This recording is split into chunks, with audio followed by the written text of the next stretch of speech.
We're at the 2024 Reality User Conference over here in Melbourne, sponsored by Hexagon. I'm currently here with Luke from Airscope, who's one of our Perth customers. Luke, would you mind telling us about Airscope a little bit? Yeah, definitely. Airscope is an asset digitisation company. So we specialise in literally going to a site, particularly in oil and gas, and we turn that site into a digital replica. We have an office in Perth, Melbourne, Papua New Guinea, and in Houston, Texas. Really what we're trying to do is just transform the way that people are working with their assets. Doing stuff everywhere. We're trying to expand and obviously grow what we're doing, and that's part of why we're here. You're really looking at some of the new technologies that they're offering and some of the new workflows and a better way of managing the work that we're currently doing. So on that note, where would you have got started at Airscope? What was the how did we get introduced into laser scanning? Our first introduction to laser scanning was with the P series. So we actually had the P30 back in the day, and we started trying to find a tool where we could start to do the interior of the assets that we were capturing. And we needed to do that accurately within the oil and gas industry particularly. And so we started incorporating the P30 into our standard capture methodology. We've jumped onto the RTC 360. We've got 5 of those units, and we're working with those as we're progressing. And obviously we're looking forward to some of the new technology, especially in mobile, to sort of speed up our capture and also just address areas in the market that don't necessarily need the accuracy. So that's where we started, and we've incorporated that into a workflow where we're able to mesh the product and deliver that to the client as well in the easiest way possible. That's great. Where would you say that you want to be going with everything in the coming years as well? Yeah, what would you be expecting from Leica?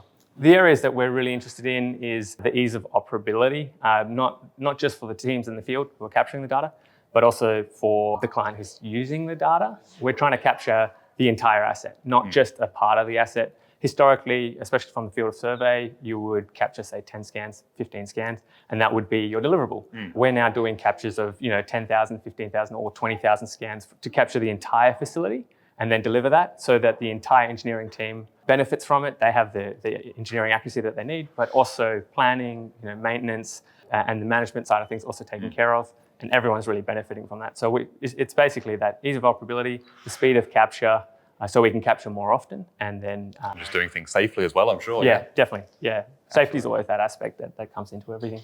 You were using Core in the previous years as well. Are you now moving into Register 360 and sort of embracing it? We've embraced the transition from Core to Register 360. We're seeing Register 360 as the future of how we do things. There's huge reasons for that.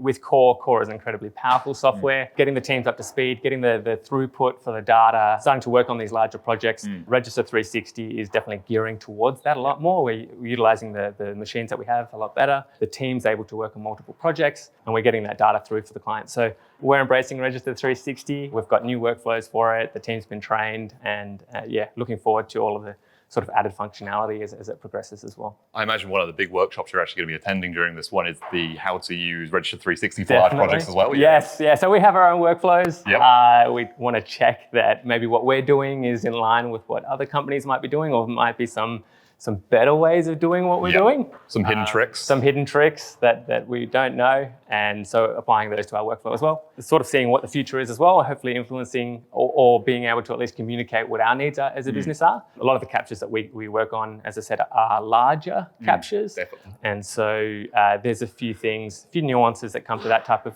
work that we sort of want to just address and make sure that they're heard. And we think that this is the forum to do that as well. Absolutely. It's the right place and the right time. Absolutely. Yeah. No worries. So looking forward to it. Well, thank you very much, Luke. And we'll obviously get back into it and see what else is going on. Yeah. Thank you. Thank you very much, everyone.